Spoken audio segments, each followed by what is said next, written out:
When I woke up today, I knew I had some things I needed to get done, but I love to try to get in the Word in the morning. So I read Psalm 12 and Proverbs 12.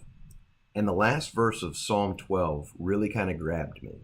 And what's going on in Psalm 12 is David is writing, and he's basically saying the righteous man ceases to exist. And he's talking about how there's all these unrighteous people, and they're flattering with their lips, and he's praying, he's calling out for deliverance. And in verse 5, we get this: because of the devastation of the afflicted, that would be the good people, because of the devastation of the afflicted, because of the groaning of the needy, now I will arise, says the Lord. I will set him in the safety for which he longs.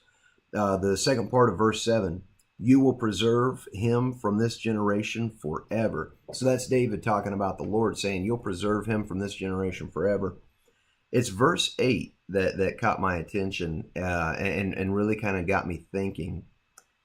The wicked strut about on every side when vileness is exalted among the sons of men. And I was thinking about that. If vileness is exalted among the sons of men, then the wicked are going to strut about on every side. And my translation has a footnote on vileness, or when vileness is exalted among the sons of men, vileness is footnoted to also mean worthlessness. And I started thinking about the application of this, because I told you I also read Proverbs 12.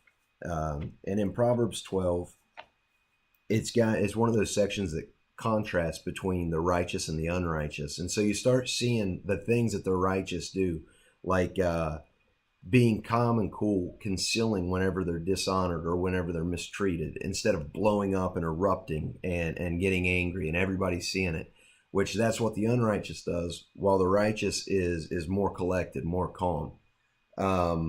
Diligence, the righteous are diligent. The wicked or the unrighteous are lazy, and they're not that concerned with putting their best foot forward. So between the two things that I read this morning, it did kind of work on me, and it got me thinking. And so I'm looking at verse 8 in Psalm. The wicked strut about on every side when vileness or worthlessness is exalted among the sons of men. And I'm thinking, okay, so what's the application? Like, what can I do with these things that I've read this morning? And I think that the application comes in on a very individual level.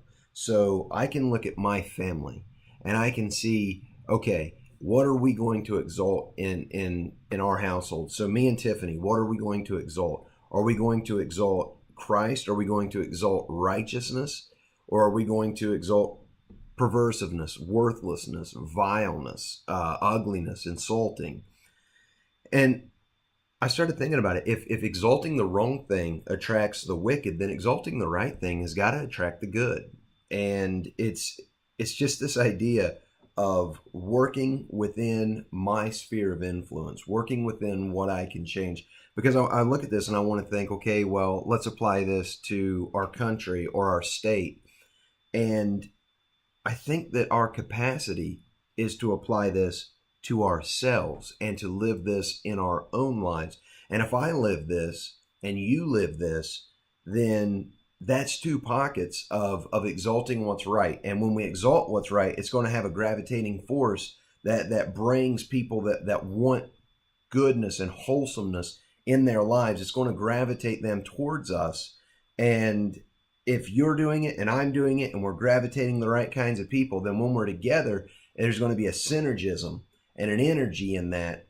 And people that are wanting to be foul and raunchy or worthless, they're not going to be that interested in being around what we're doing, what we're focusing on, exalting Jesus Christ, trying to live and look like him. So if you're living that way and I'm living that way and we're together, then we're making a change. And say that some other families start doing that, a whole congregation, and then a good part of the city.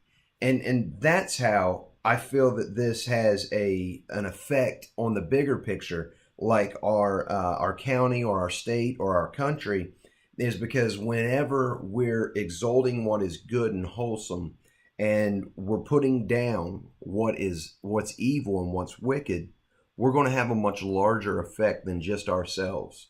Even though we're focusing on us, if what's good is being exalted, if what's right is being exalted, that's going to come into play in a lot of areas of people's lives. It's going to come into play in how people, us included, and those around us, what we decide to do for entertainment, how we decide to be stewards of our time, of our finances, how we decide to minister, or what we decide to do, all in all. And then that's also going to spill over, and that's going to have an effect on people's opinions, their morals, the way that they vote, the way that they live, the things that they do. And it's just going to have a much larger effect than just us. And I guess it's just kind of neat to think about that as we're living out fundamental biblical principles. It's having such a large effect, such a large ripple effect, that I don't think any of us are even aware of.